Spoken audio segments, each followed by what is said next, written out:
Welcome to another episode of The Local Dive. It's your host, Alex Scott, joined by Ashlyn Portero and Dean and Sarah. How you guys doing? Doing great. Hey, I'm back after y'all did a really good job together talking about second chair stuff last week. Yeah, we're glad to have our first chair back. It's good to be back. So we've got a fun show, hopefully, planned for this week. We'll be spending some time in the shallow end talking about tattoos. And then we're going to hear Dean open his drink. And then we will be spending our time in the deep dive talking about just the return to gathering as a church in the midst of COVID and all that's gone into that. And then we'll end with our Local on Tap segment, talking specifically about Tallahassee. So as we wade into the shallow waters, how do we feel about tattoos? I mean, I'm kind of like, to be very 2020, whatever works for you, you know, like I don't have any tattoos, and it wasn't even like I made this, you know, huge decision. Like I'm never going to have tattoos. It was just never something that I did. I'm like, I have too many commitment issues. I would get one and then I'd be like, I hate this. And now I want it gone. So yeah, you feel bad about a list of like your favorite TV shows. Yeah. I don't like limiting myself like that. Permanently into your skin. Exactly. So I'm like, I think they look cool on some people and people can pull them off. But I don't have any. And so I'm just kind of like, great. If you have them, doesn't change my opinion about you. Yeah, I tend to like them. Kidding. Right. I hate tattoos with every fiber of my existence. Tell us how you really feel. And my poor friends that have them, they know exactly how I feel. And poor Gianna, I've probably given her a complex, one of our worship leaders here at City Church. But I don't think any look good. I don't think any look cool. I don't think anyone can pull them off. And I despise them. I think there's nothing wrong with it. People that try to say it's like, there's like Bible verses about it. It's completely not true and bad interpretation. Oh, yeah. I think it's your body is dumb. I think your it's body is a temple. 1,000% fine to get one. I just think they're awful. Yeah, so biblically fine. Yeah. Personal opinion, awful. Awful. Do we know how tattoos like originated? Like where? I have no idea. I've never done a dive into the history of tattoos, so maybe that's something I'll do later. I don't know if on you want. You in can my Google spare it time. as our resident Googler. I am our resident Googler. Let me see if I can find some quick facts. Sorry, go ahead, Alex. Yeah, I was just gonna say, like, I think that they're like, I guess neutral on them, like kind of you do you, whatever. I don't want one because I can't think of anything that I would want on me permanently. But I do think if you're gonna have them, I'm actually more in favor of the person who's covered in them than the person who has one. Oh gosh. Just because, like, I don't know. One, it's kind of like, what's the point? And I mean, I don't know what the point of like a whole sleeve is either. But I think if I was gonna say what looked cooler, like a sleeve looks cooler than, you know, a fish and an owl on your bicep or whatever. Something I'd like to hear y'all's opinion on about how this happened, or maybe your just thoughts. When did the shift happen with tattoos? It used to be back in the day, it was like bikers that had them, or like sailors, or like really like a lady who smokes for 50 years and has that kind of skin where you can tell she smoked forever. Oh You know what I mean? yeah. I forget like what's called, but that kind of person. Yeah. Those are the people who had tattoos, right? And now it's like 22-year-old model has a sleeve tattoo. Like sorority girl has a tattoo. Like when did that shift happen? Because there was no tattoos on sorority girls 20 years ago. I'm not saying it's wrong. I just wondered. Have you noticed how there's been a shift? Yeah, I don't know. I wonder if I have no idea. I wonder if it has to do with sort of like I don't know what the right word is, but culture just becoming more casual in general. Like, you know, 25 years ago, most people didn't wear, you know, jeans to the workplace ever. And so it's more casual. It may be more just like normal. There's a change in perception on them, but I really have no idea. I mean, I think it too, like it's kind of turned into, I mean, this has always been true, I think, well, I say always, as we're talking about the last 30 years for people who get tattoos, like it is a form of, I guess, expression. And so I feel like maybe just as that has spread and, you know, as things do, they spread into mainstream culture and everybody starts adopting them. And so maybe it's something like that. I mean, to me, it's strange to think about this as like, I'm taking it into a really serious place, but like, it's strange to me to think about, you know, that you can you can get a tattoo of like something that's fun and sentimental to you, and then tattoos have also been ways to like mark people in the past as property or as, you know, I mean, you think about like in the Holocaust, you know, Jewish people had ID numbers tattooed on them. I mean, Yeah. not just Jews, but anybody who was in a camp. So again, I know we're not trying to go into a really serious place, but it's just interesting to think about the wide range of this sort of like, branding, and then that goes into lots of other conversations. So that would be a whole different. Now I want to go watch a documentary on like The origin of tattoos. what all of and- this, what all this means to the world. And we have a decent amount of staff members who have tattoos. Yeah. Yeah. I'm thinking Quite a few. Yeah. So is the majority? I was going to say maybe half. I don't know. Yeah, It's so probably. sad. Quite a few. But The first chair's not leading well. You're not vetting your people the way you. or Totally. everybody else is overcompensating for your disgust of them and, Right, and, right. and getting them. Like I'm It serious. y'all. provokes people. And again, it's just a totally taste thing. Like back in my like pre-marriage dating days, I couldn't have dated a girl that had a tattoo. I cannot handle them. I don't. Yeah, Yeah. I mean, the thing that's funny is like people are like, and Ashlyn, one thing to what you were saying is and Dean, to your question too, like I wonder if it is an expression of individualism as the individual has become sort of more autonomous and, and then, but the other thing is like, I've heard other people say like, well, I really like art, and great. I like art too, but I don't want to be the canvas. Like I'm fine with a nice painting on the wall of my home. I don't need to take it with me everywhere I go. We should have brought someone on here who has a tattoo so we could ask them about it. Yeah. Maybe we'll do an interview sometime. There we go. And it gets important to note that like I think they're fine. I just taste-wise despise them. This- like I don't so- think there's anything wrong with having one. This would be a great, interviewing somebody with a tattoo would be a great first episode of a mini series that I've wanted to start for a while that is on brand with this podcast called The Skinny Dip. And so there you go. maybe we take can a quick little we side. can have a Oh my. have a side detour. conversation with somebody who has tattoos. That's Like, perfect. I'm just like, there's got to be a better way. Like my grandpa died, I don't know, 12 years ago. I can remember my grandpa just fine with that as initials on my tattoo.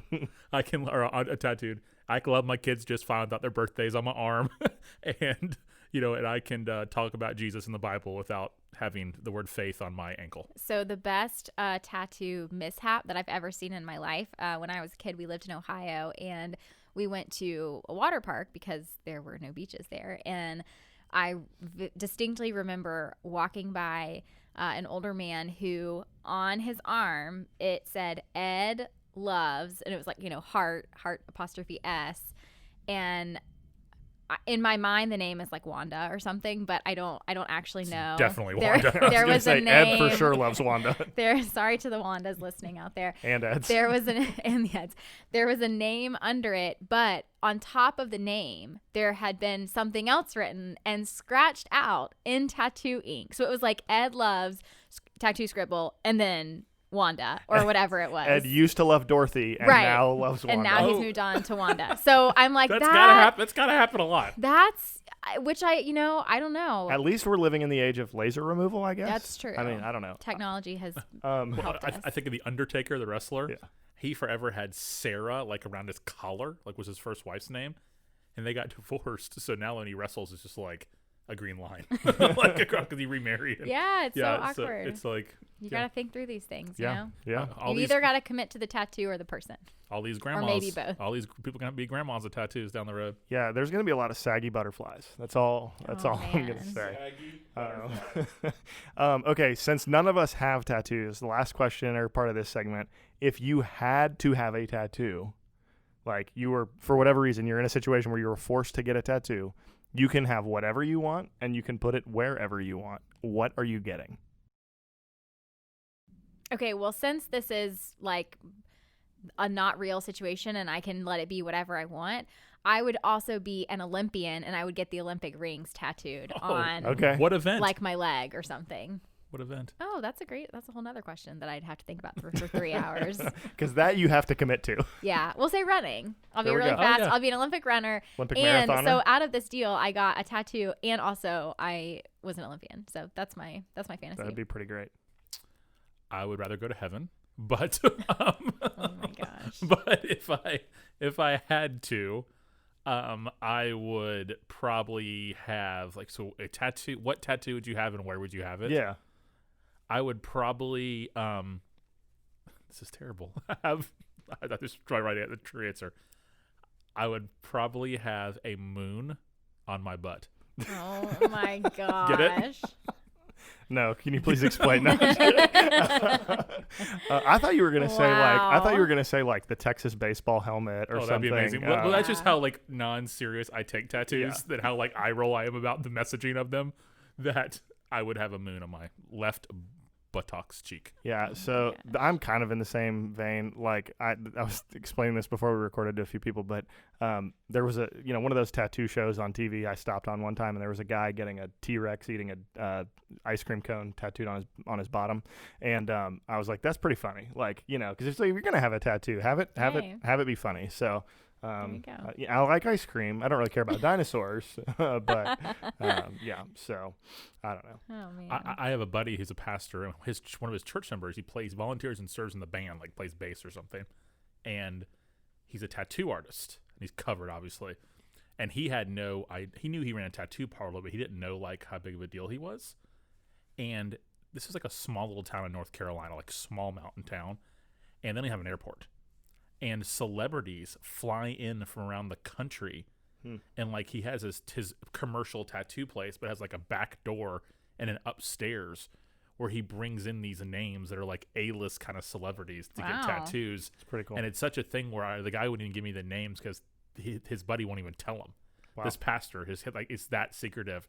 So in this little town in North Carolina, these like A-list celebrities flying on private planes and will only get a tattoo from him. That is crazy. So trusted. That's just my random kind of story. That's cool. Yeah. Interesting. One thing, and I'll just leave this. We don't have to comment on it, but I will never, ever, under any circumstance, understand face tattoos. Like a ever. Tattoo on your face. Like tattoo on your face. I like Post Malone, or there's a lot of rappers now who do it, and then even Mike Tyson's like tribal thing around his eye. I will never understand. I'm just leaving that there. So anyways, as we transition away from tattoos and into gathering as the church in the midst of a COVID pandemic, this has been a weird season to lead through and to be a church member through. And so we're just going to spend the next few minutes talking about this topic. And so maybe to start, what are some things, maybe just reflections as we, as a church have gathered, we returned to gatherings June 21st and have had, about a month and a half or so of Sundays under the belt. What has just the feeling been where, kind of how are you guys processing the return to church gatherings?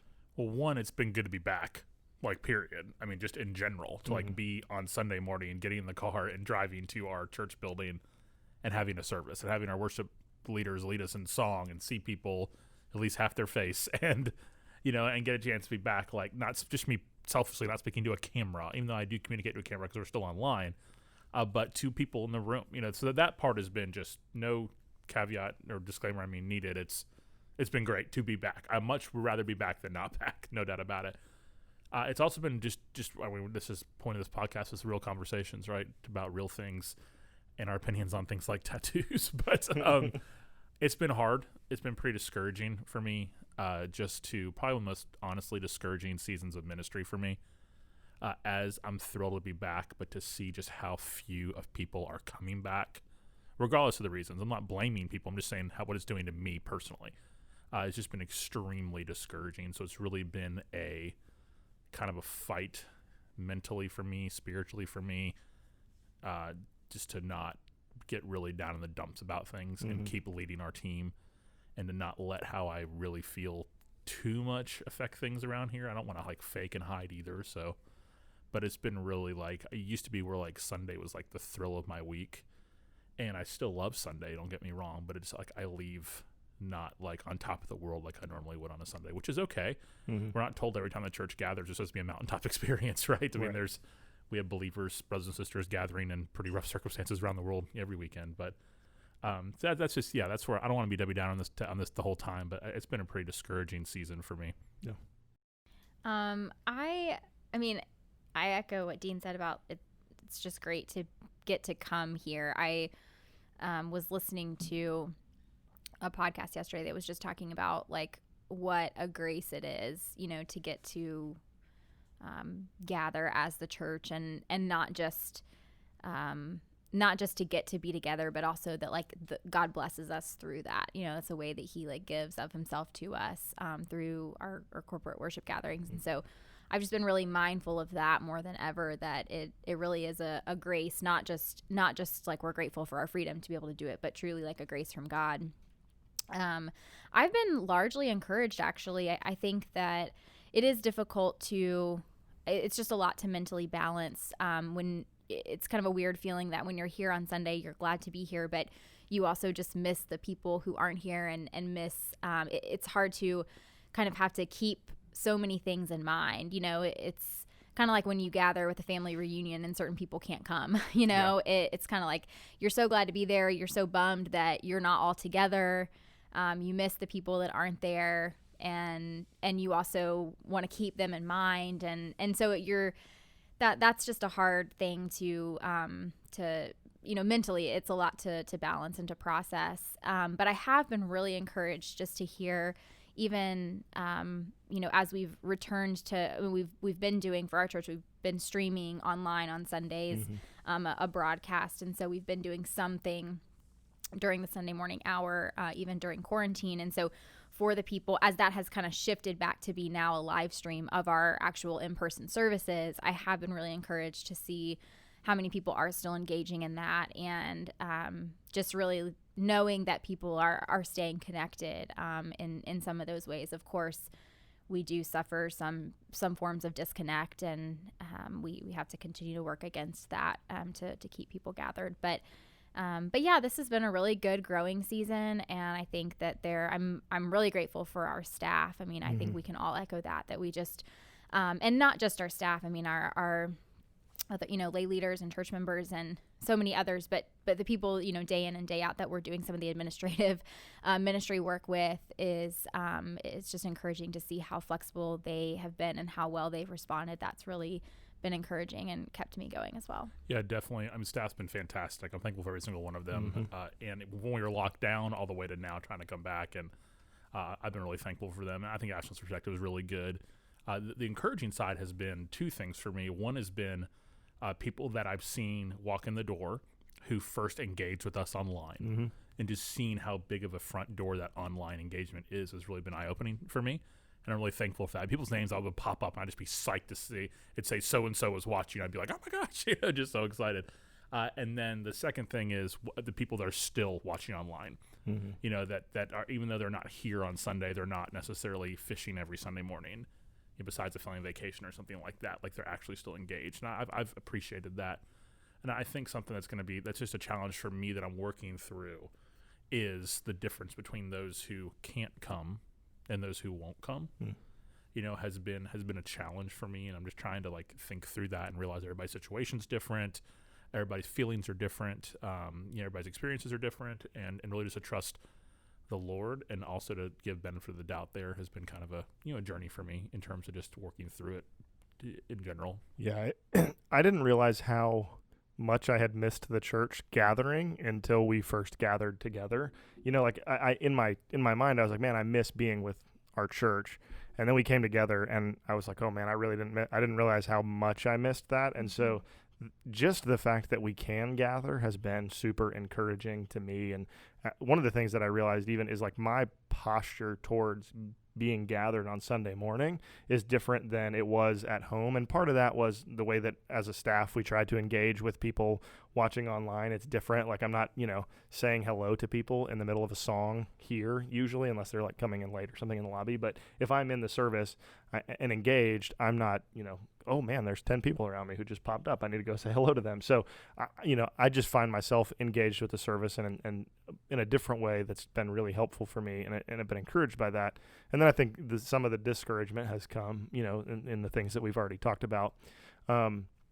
Dean, one of the things that you were just mentioning was the difference between people who can't come and people who won't come. And so, and there's probably a spectrum. It's not maybe as clear cut, as just can't come and won't come. But to the person who won't come, as a pastor, how would you speak to them? Yeah, and I think both y'all's perspectives are really helpful and really good. Just what y'all shared, I appreciate them. I really do. For that, I would ask why to that person. Again, the person who can't come, this is not remotely directed towards them. I want to be nothing but understanding, and I almost think that in this environment we're in, that you'd be foolish if you did come. If you can't come. Yeah, I mean seriously, we don't need someone coming here that's even the most remote risk or vulnerable in their, please, we have responsibility just as people who love others and love our church family and our brothers and sisters to care about that. For those who won't come, I would just like to ask why. I think that's important in discipleship conversations, is to ask those kind of questions rather than just like automatically accept them. And there might be some really good reasons as to why, but just that'd be my, like, why. Like, I read the scriptures, like, you examine yourselves, 2 Corinthians 13, search my heart, O God, in Psalm 139. Now, is that directly talking about a pandemic in church? No, but the principle's there, so because someone's honest answer might just be they've gotten lazy, and that might be somebody's honest answer. For others, maybe it's because they just really get a lot of anxiety. Yeah. Okay. Well, I understand. I deal with anxiety, so I'm going to be pretty understanding of you, with that.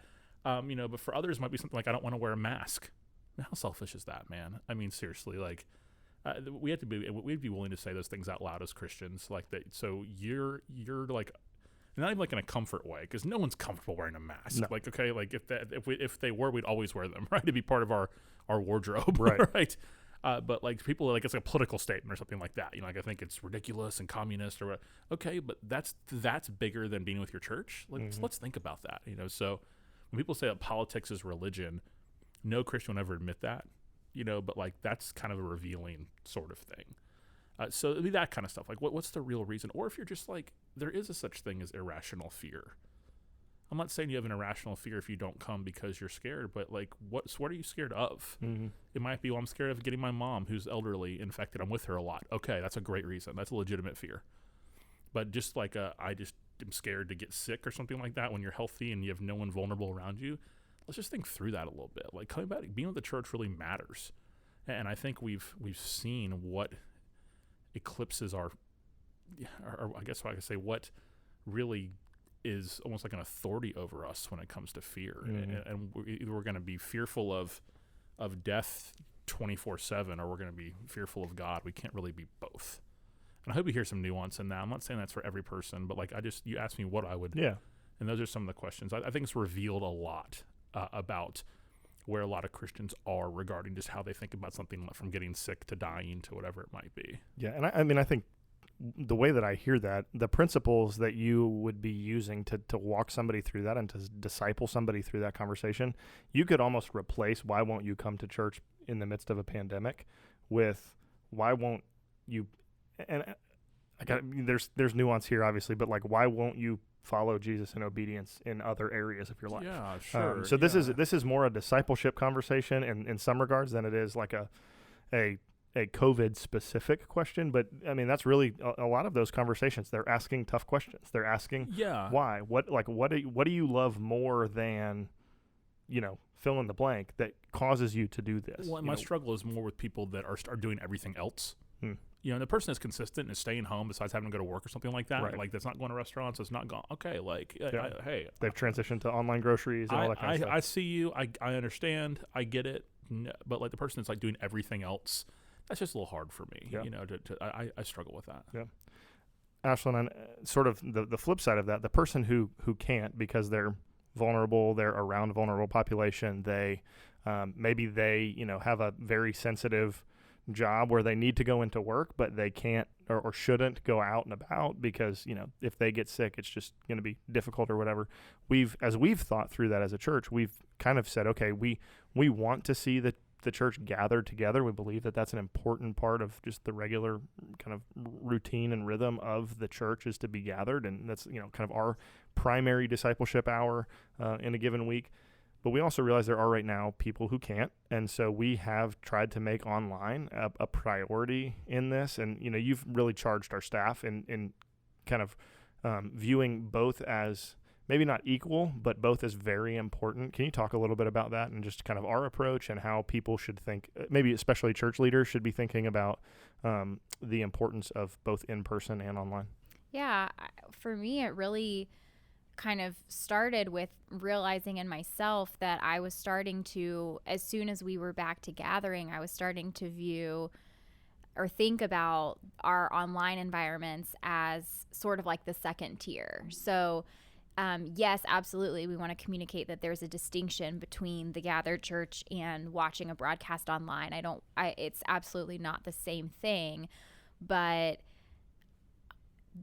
right now, what we are communicating to people is these two options. We're saying, hey, we're going to open back up. It's safe to do so. We're following local and state ordinances and, covering our bases and all of those things, trying to be good citizens. And if this is not an option for you right now, or you're still quarantining or whatever, whatever it is, sorry, I just hit my mic.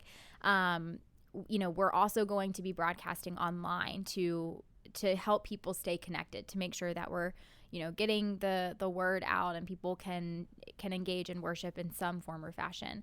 And so I had to kind of correct that in myself to say, yeah, of course, we can still maintain that there's a distinction, there's a difference, and the ideal is to gather together in person. But we also can't look at online, I think, in this season as, the second tier, in the sense of, okay, we're going to start to ignore those people or be discouraged by the fact that there's 200 and something, 300 and something people for our church still, viewing units, still watching online each week. I had to sort of correct that in myself to say, well, right now in the season, that's one of the ways that we're making it possible for them to stay engaged and to grow spiritually and to feel gathered as much as they can be in this season with their church. And so when I made that mental shift, and I know that every church has to think through how you view that in terms of what your ecclesiology is, and really talk about unprecedented times. How do we be the church in an online world, and how do you figure those things out? There's so many little specifics that you just have to weigh, and I think be in good in your own conscience, in your own context. Also knowing that the whole country looks different in terms of there are places in the U.S. where churches are not meeting at all still, or they've chosen not to meet. And so you really have to look at your local context. And so that has been really encouraging for me, and something that you mentioned that I really want our staff to feel encouraged in, as they're kind of trying to equip others to do ministry and to keep people engaged and to care in this season, is to say, hey, don't be discouraged by seeing some of these numbers, because in a lot of people's minds, this is their way of being connected. They're feeling cared for and shepherded by being able to hear a sermon preached every Sunday and to sing at home with their family or their household or whatever, or take part in a small group, where they still have some community if you're someone who lives alone. And I absolutely agree that we have to have, conversations with people who, really have no reason not to gather. But I think it's such a blessing that technology allows us to give people the benefit of the doubt, and also to say, hey, we feel that it is best. It seems good to us in this season to make this possible. And that's an online format. And so I would rather us use that and then have to take the work upon ourselves to say, okay, for some people it's going to be that maybe they just don't put enough value on gathering with the family of God. And so that's a discipleship thing that we have to talk through. And for other people, it may just be that every summer they're gone because their family goes on vacation, and that's a whole nother thing. And so, I think there are a lot of reasons why people come or don't come. And I think, yes, of course, we have to have those conversations. But in the meantime, I'm really grateful that we have this opportunity. Yeah, I think it's so well said. And because I want people that are watching online right now they're just as much a part of this church as people who are here on Sunday morning. Yes. And I want them to know that and feel that. And I've appreciated the engagement we've had. Like, it actually really is something that is encouraging, is to see those who have decided for this season to stay home are on our Facebook feed during the service. They're engaged. They're like, Good morning, City Church. They'll make a comment on a point that was made, or someone was like, someone commented last week, sing it, Amani. Amani was in the band. Like I love that, so that I think that's really important. So I just want to encourage people that have decided to not come back to the building during this season to make sure that they still prioritize their church, which means they go to church on Sunday morning from their home. Yeah, so that's what they do. Like at 9 or 11, they're building their day around that. they're still giving. They're still praying for church, and I believe they all are. I mean, I'm convinced of that.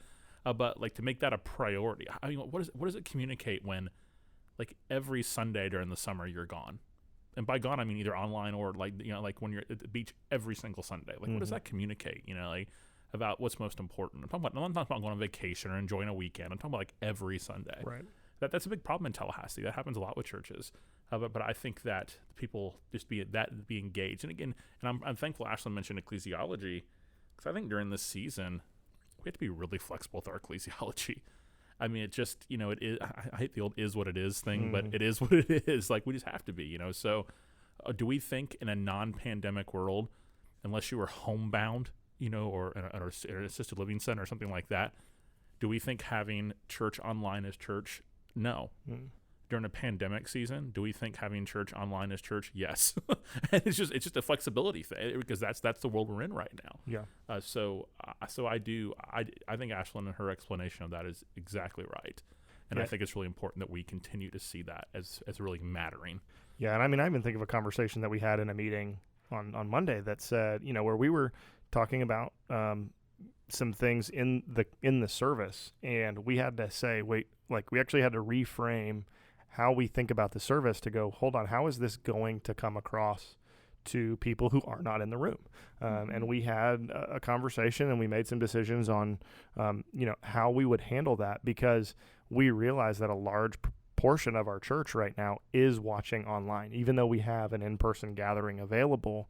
And so we are sensitive to that. And there are things that, like, the people in the room, so to speak, get the benefit of. Like, I mean, to the single person who's watching at home, they don't get to hear the saints singing with them as they sing along to the band on Sunday mornings. If you're in the room, you get to hear that. You get to be encouraged by your brothers and sisters singing with you.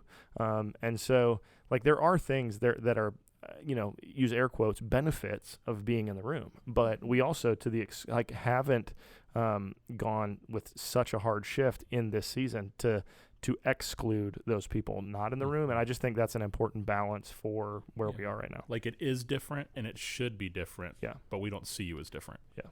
And I think, underlying all of this is just such the need for us to continually evaluate, who in our lives and in our sort of spheres of influence and ministry, like, how well are we staying connected to people, because I think, gosh, it has to be so hard. I know we've felt the pressure of this if you're a church leader to, all of a sudden be in this totally new space where every day is different and things are just it's just such uncharted territory.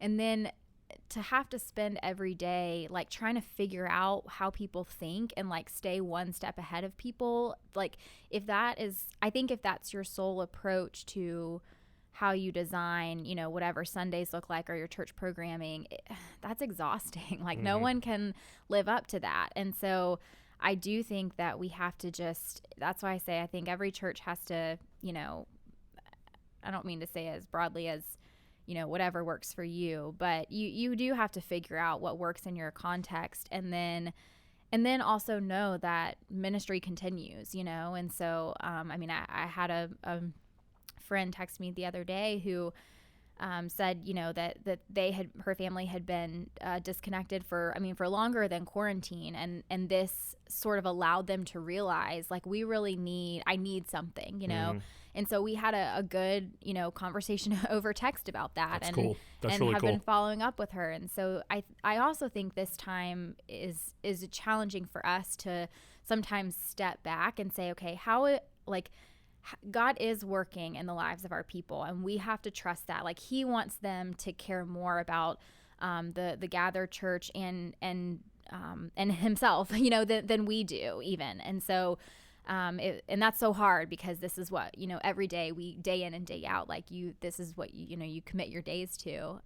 And so of course we take it seriously, but yeah, I think if we can also remember that, like, the current running under the surface of all of these different things is these relationships that do continue to happen, even in the midst of quarantine and the church not gathering. I mean, it's crazy to read about the global church, and just the challenges that people all across the world are facing. That stuff puts it in perspective for me that, okay, we're going to be okay. God's in control. And that doesn't mean that you then just are completely hands off and you don't address issues that you need to. But I think there's a lot of grace there. What's been crazy for me, sort of related but a little different subject, is how long it's been. Yeah. Like we're about to hit August. Yeah. And we first had our first service canceled or whatever in March. Mm-hmm. It's like, holy cow, that's a Yeah, we went long 6 time. months. Yeah. March 15th was our last service before, and then we came back June 21st. I remember being at spring break, and then the rumor was they're just going to extend it a week. Yeah. And then, which made sense, like let everybody get back from spring break that traveled, Right. quarantined for a week, and then here we are, man. It's just, it's Yeah. something. My, how times have changed. Crazy. Yeah. So one of the things that I was thinking about, and if you've been on social media, it's kind of been circulating, but as church leaders, we had to think about how, in the context of the guidelines from state and local officials, and just the way to come back, the way to do that the right way, to be safe, to care for our church family, and there's a lot of, I guess, controversy and discussion on the way that certain people have come back. I think of anything from the announcement that J.D. Greer and Summit Church made, and the way that they're approaching the rest of this year with the kind of house church model, smaller gatherings. And then you've got, on the other side of the country, you've got John MacArthur, who's basically given everybody in government a big middle finger and gathering and saying, like, we're going to do us, and, separation of church and state. I mean, he's maybe a little more eloquently than that, but that's the Twitter paraphrase. And so as church leaders, if somebody maybe hasn't come back to gathering yet, what's the approach that you think they should take? I mean, with JD, JD and Todd and the Summit Group are good friends of ours. We love their church. I think it's a context thing. I mean, there are millions of people in their community, in their larger RDU area, and I think it's just a context thing. I just trust those guys, that they're gonna, make the right decision for their church and for their community. So that's just where I am with those guys. What I didn't hear, I heard from like some other churches that aren't coming back yet, was like they couldn't have as good of an experience. That made me nauseous, because it's like, what is church? You just declared out loud that church is a show, basically. Yeah. And you can spin around about unbelievers and all that kind of stuff, but give me a break. We're not coming back because it can't be as awesome, basically what you're saying.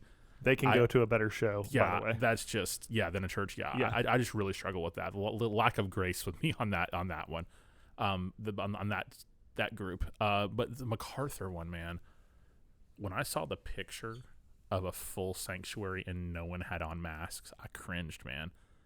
And not cringe because I thought everybody was going to get corona, which they could, but cringe because of what that looks like to a watching world. Mm-hmm.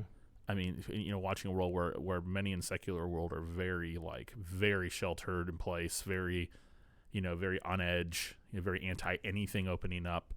And then you see a church like kind of boast. It almost seemed like it was virtue signaling. Mm-hmm. A lot of times people like to accuse the left of virtue signaling. And that to me was like a religious right version of virtue signaling. Yeah. And I thought it was really just...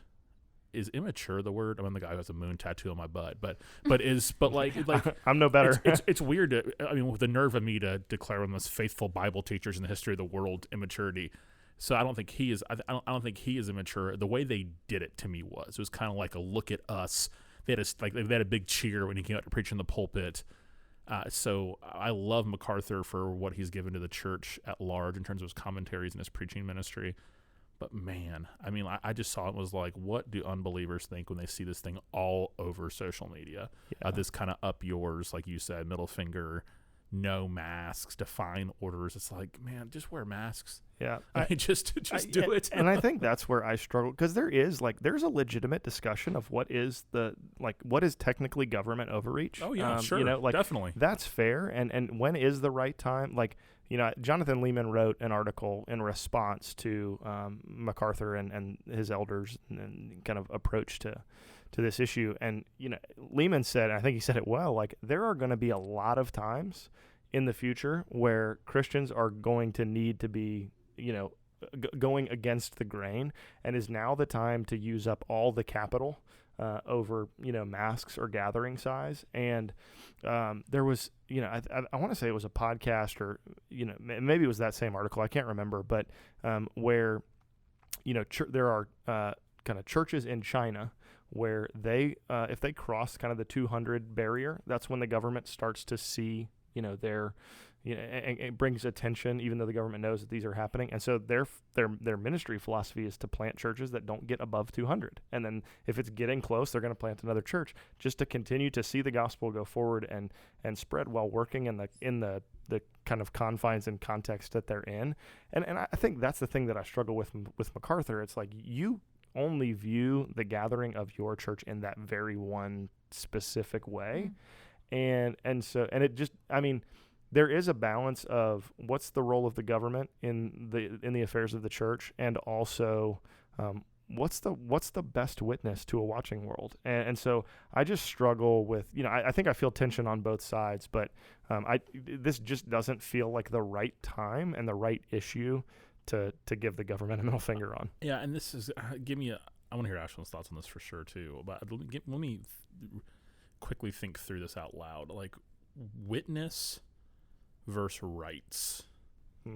Not that they have to be at odds with each other, and thank God in America they haven't been since the founding of this country.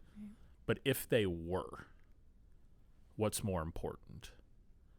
And I think that really matters. So, and again, if the government tells churches they can't meet anymore, that's different. That's a different conversation. So if you want to come back and meet MacArthur, even the California said no, what you can communicate to a watching world is, we believe that our liberties are being infringed on, so we're still going to meet. However, here are the serious precautions we're going to take. We're going to have they're a big church. We're going to have 4 services to spread it out. We're going to all wear masks. We're going to not have children's ministry. We're not going to have whatever it is for a huge church. They're massive. Like that to me would be kind of how that to me is witness versus rights. Rather than we're not wearing masks because the government shouldn't it's a mask. I hate wearing a mask, but I'd rather wear a mask and be able to go into a grocery store and have church and not make a lost person think I don't care. I'd rather wear a mask than not when it comes to those kind of things. That's just kind of my first thoughts on that. Like, what would it look like if you would have done, hey, we're coming back, so we don't think the government should tell a church that they can meet or not. But here are all the things that we're doing. They didn't do any of that. No.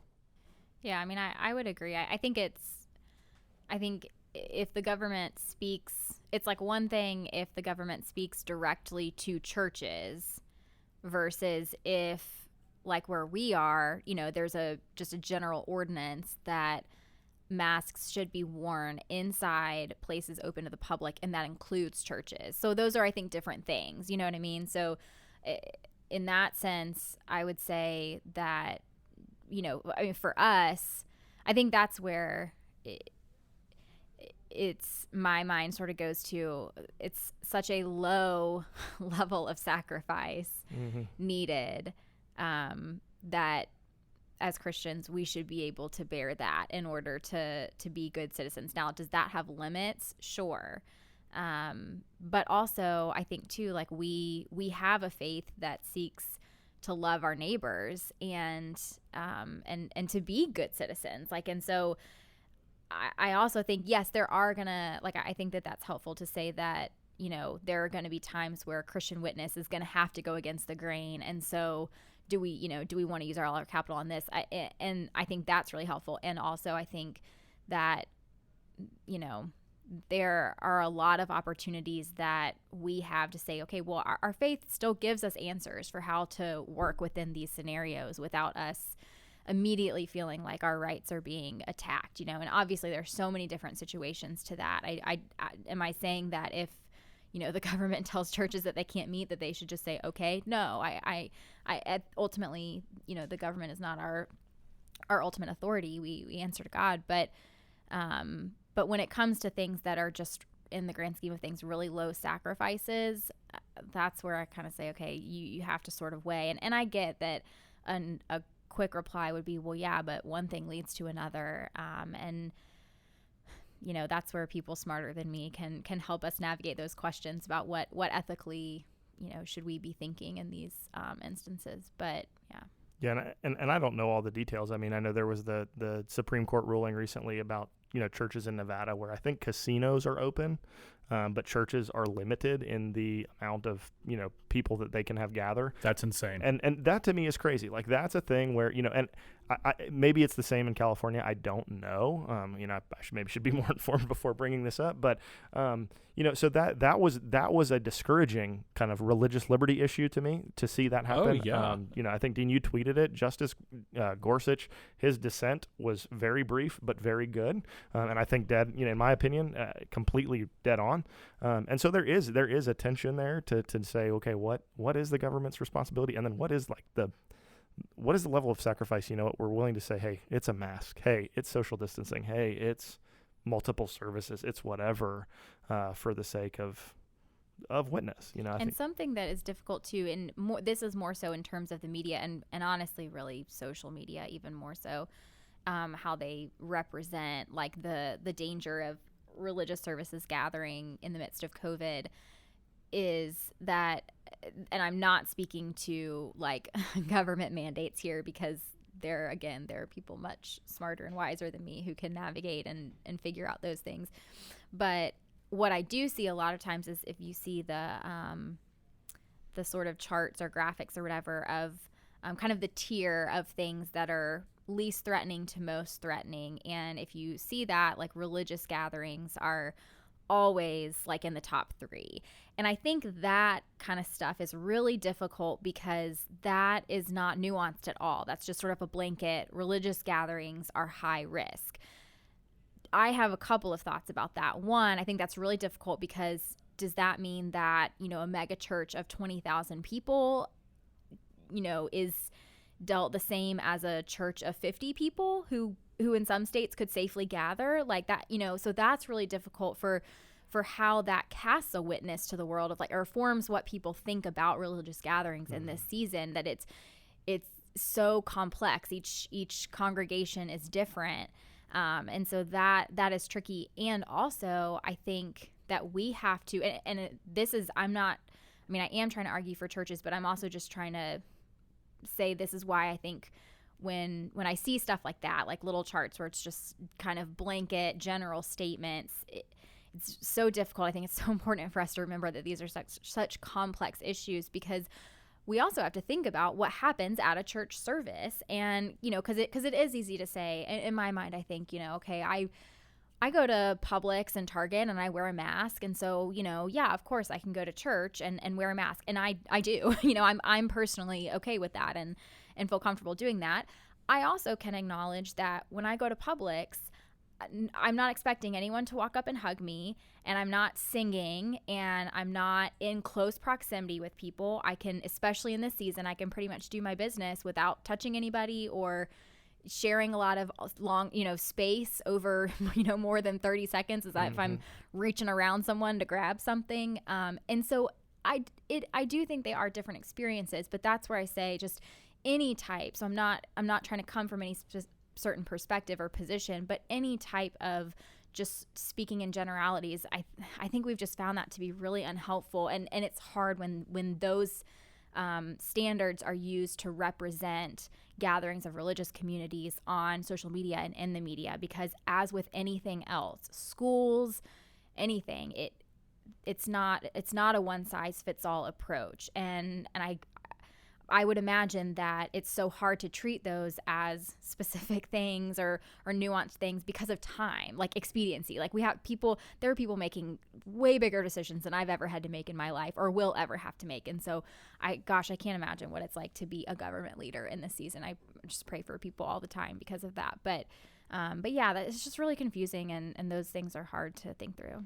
Yeah, I think, the thing that you said, Ashlyn, that really kind of struck a chord there was the responsibility, maybe of, and I don't know, that wasn't your word per se, but of the 50 person church and the, let's just say 10,000 person mega church is different.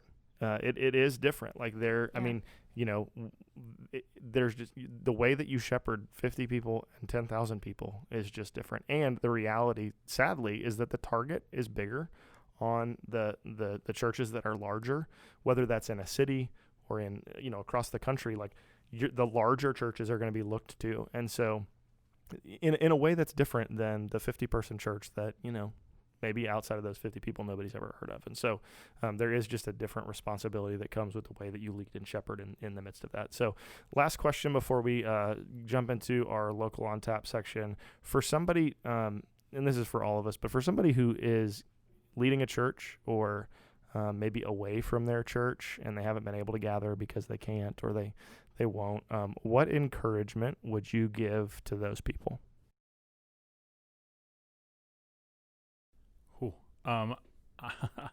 I would say, I mean, there's different hats you wear in different seasons, and this hat really is the rebuild season, and I think you have to embrace that. And you have more, now it's not the same as planting a church because you have people and you have staff and you have structure and those kind of things, but I think you have to embrace that role and that time. I just think you have to. That's what I'm making myself do. So to see this as different, like kind of all the plans and the vision sometimes has to call a little bit of a timeout to regroup and rebuild. And that's okay. That happens in other areas of life. Why would it never happen in church?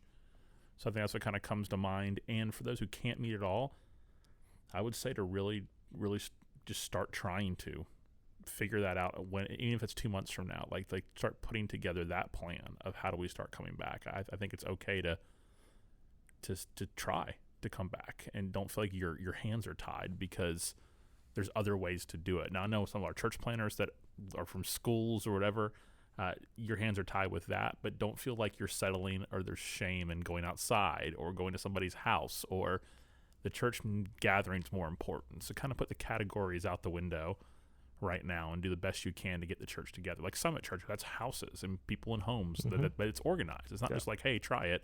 It's like, this is what we're doing. That's great. Like if we can get the church together rather than not together in any kind of way, see that as a win. So look for ways to do that. Who am I speaking to again? Let's say the person who can't gather with their church. Okay. Yeah, I would echo everything Dean said. I think that's great. Just what will work in your context and how can you prioritize the gathering of the local church. And I really think this is just a time where we have to continue to look and just say, like, what is God doing here, or what could he do here? And rather than having to, I mean, yes, of course we're going to have, daily discouragement. It's just a hard season. It is. But I just have to continue to remind myself, like, the Lord sees all of this and he is so in control and he cares way more about this even than we do. And so, that gives me a lot of faith and hope to be able to say, okay, we can look at this, and even, kind of to Dean's point, even embrace this time to say, this is what the Lord has given us. And it has allowed to happen. And there are so many needs and so much, as always, there's work to do. And so, I would rather just find joy in that and let it challenge us and grow us and, get to be creative. And so I would just say for the person who's trying to figure all of that out, that's where we all are. And just to, gosh, it's so easy to say, remind me of this when I'm like crying in a corner somewhere tomorrow. But yeah, just to, seek the Lord's wisdom and do what, that like pastors and elders, like, and even church, church staff, ministry leaders, like, this is what you're called to do, this is what you signed up for this job, and so it's sometimes you just got to step into it and say, I don't know, but neither does anybody else. And we're just figuring it out. Yeah, I think, and if you are part of a staff, like a church that has a staff, lean into each other right now. Y'all need to be together, unified. Give each other grace right now. Just really encourage each other as much as you can. That togetherness is so crucial right now. Yeah, the thing that came to mind as I was thinking about this question was Revelation 7, verses 9 and 10. And, it says, after this I looked, and there was a vast multitude from every nation, tribe, people, and language, which no one can number. And then a little bit later it says, salvation belongs to our God who is seated on the throne and to the Lamb. And that work is happening now, even though it looks different than the way it did in March. Like, I think for me, it's sometimes easy to forget that, like we are still marching forward to the day where every tribe, tongue, and nation will sit at the throne of God, who, by the way, is still on it and ruling and reigning and in control of all of this. And then, and so that day is coming. And so to fix our eyes on that and, to be faithful in the meantime, and figure out what that looks like for, the various people, but to fix our eyes on the fact that like God is at work and his mission is advancing, and the church is like, this is not the first challenge the church has faced. It will not be the last, but God is faithful to complete what he began. And so that day is coming. And hey, the good news is that none of us are short on leadership resources. So maybe now's the time for us to cash in on some of the stuff we've been stockpiling. That's true. Go back in your little, if you've ever sat at a conference and said, man, that's gold, listening to a talk, well, now's the time to go to the bank Crank and out cash the that gold. out. Yeah. That's right. Yes. Go to the bank.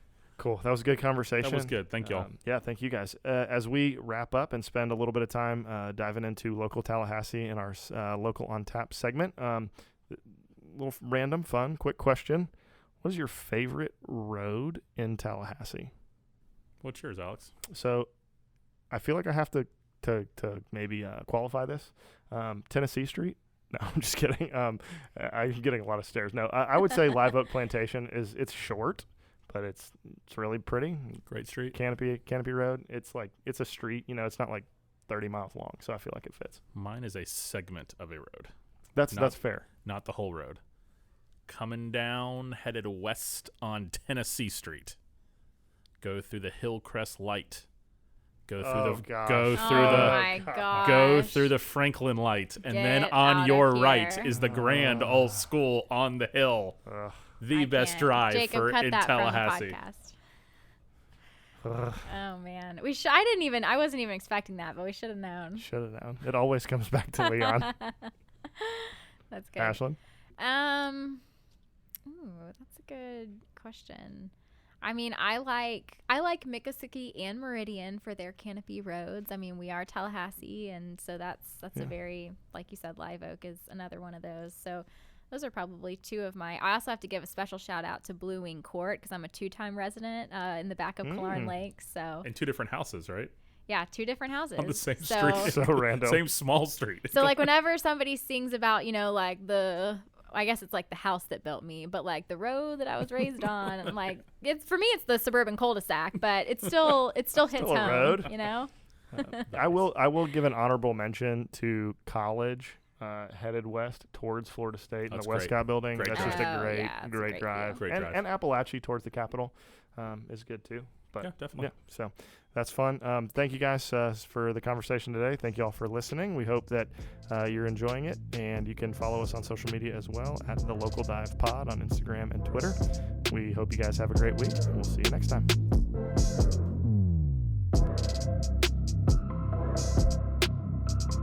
Thanks for listening to The Local Dive, a podcast diving into deep and shallow musings about Christ, the church, and culture. Don't forget to subscribe and leave a review wherever you listen to podcasts. You can follow The Local Dive on social media and continue the conversation with us on Instagram and Twitter at The Local Dive Pod.